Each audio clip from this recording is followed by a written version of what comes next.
السلام علیکم ورحمۃ اللہ وبرکاتہ۔ الحمد للہ وحدہ والصلاة والسلام علی من لا نبی بعدہ، اما بعد فاعوذ باللہ السمیع العلیم من الشیطان الرجیم، بسم اللہ الرحمن الرحیم، واعتصموا بحبل اللہ جميعا ولا تفرقوا واذکروا نعمت اللہ علیکم اذ کنتم اعداء فألف بین قلوبکم فاصبحتم بنعمته اخوانا وکنتم علی شفا حفرة من النار فانقذکم منها كذلك يبين الله لكم آياته لعلكم تهتدون۔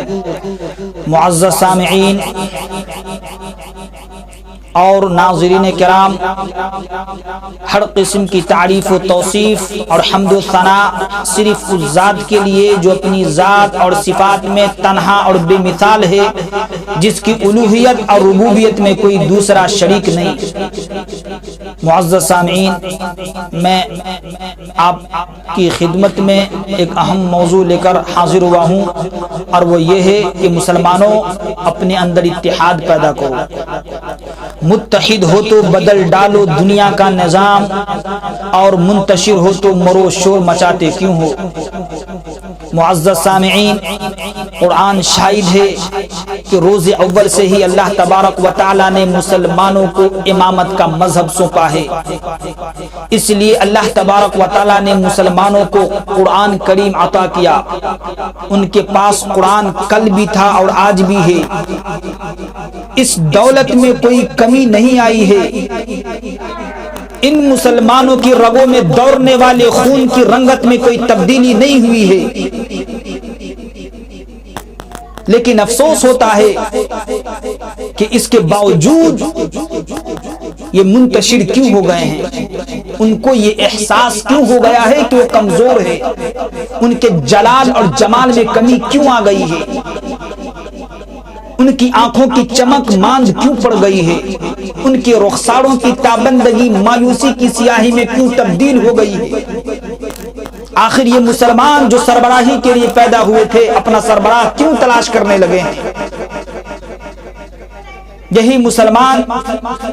جس نے کبھی دریاؤں اور سمندروں پر حکومت کی تھی، یہی مسلمان جس نے کبھی صحرا اور بیاباں اپنے زیر نگی کیے تھے، یہی مسلمان جس کے حکم کی تابع داری جنگل کی بے زبان جانوروں نے کی تھی، اور مشرق سے لے کر مغرب تک اور جنوب سے لے کر شمال تک اڑتی ہواؤں نے کی تھی۔ ہاں، وہی مسلمان آج حیران و پریشان، افسردہ اور غمناک زندگی کے مقابلے میں بے بس اور بے کس اور لاچار و مجبور نظر آ رہا ہے۔ میرے غیرت مند نوجوان دوستو، آخر مسلمانوں کو ایسا دن کیوں دیکھنا پڑا؟ کیا اسباب و عوامل ہے جنہوں نے مسلمانوں کے عروج کو زوال سے، اور اقتدار کو محکومی سے، اور عزت و ناموری کو ذلت و خواری سے بدل دیا؟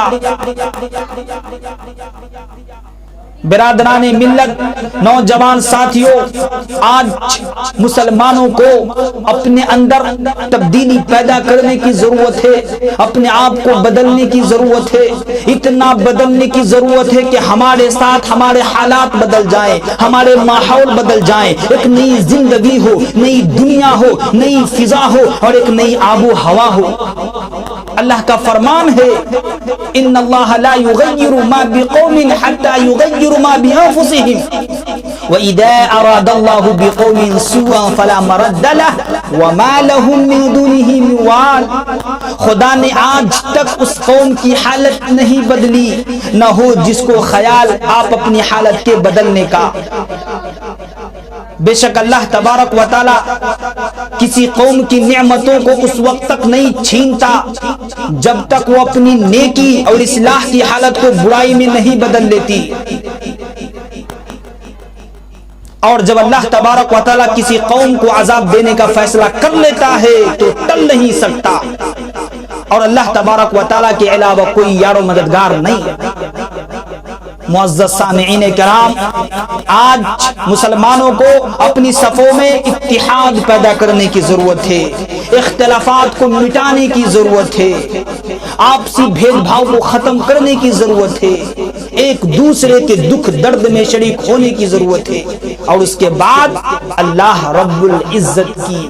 رسی کو مضبوطی سے پکڑنے کی ضرورت ہے۔ وَاعْتَصِمُوا بِحَبْلِ اللَّهِ جَمِيعًا، لوگو تم سب مل کر اللہ کی رسی کو مضبوطی سے پکڑ لو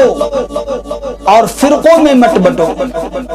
ایک ہو جائیں تو بن سکتے ہیں خورشید مبین، ورنہ ان بکھرے ہوئے تاروں سے کیا بات بنے۔ آخر میں اللہ سے دعا ہے کہ مولا کریم ہم تمام لوگوں کو ایک پلیٹ فارم پر جمع ہونے کی توفیق عطا فرمائے، اور ہم تمام لوگوں کے دلوں میں اتحاد پیدا فرمائے۔ وما علینا الا البلاغ۔